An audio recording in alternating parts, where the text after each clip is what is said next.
Imagine you and your friend both have a messaging app installed on your phones. When you send a message, it does not go directly to your friend's phone. Instead, it first goes to a central computer called a server. This server acts like a messenger in the middle. It receives your message, checks who it is for, and then delivers it to your friend.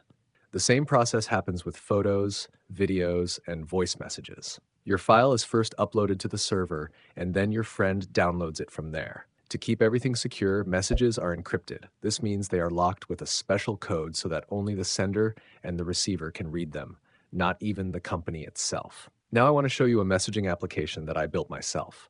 In this app, you can connect using your own username. For example, you could log in as Sarah and Abruzzi.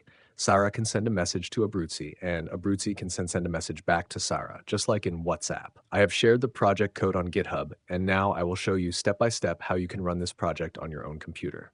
I have shared the GitHub link in the video description. When you go to that address, first click on Code, then click on the HTTPS button and copy the link that appears on the screen.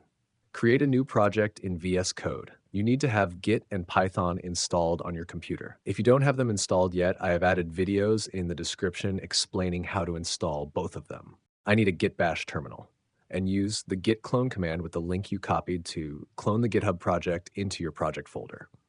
This chat application was built with Python, HTML, JavaScript, and CSS. You can examine all the files one by one, and if there is anything you don't understand, you can write your questions in the comments section. When I have time, I will answer all of them. Now I will show you how to start the chat application. First, we need to install the required libraries listed in the requirements.txt file. We can easily do this using the pip command. To run the command, we first need to navigate to the project folder in the command prompt. After navigating to the project folder, you can run this command. It will install the modules listed in the text file, and it will be completed in a short time.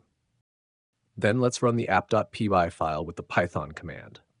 You will see a website address in the console. You can open this in your browser, and now you can use the chat application. If you want to learn Python, you can check the courses section on the channel. There are many free courses, and I will continue uploading more. You can support us by joining the channel and subscribing. Keep learning.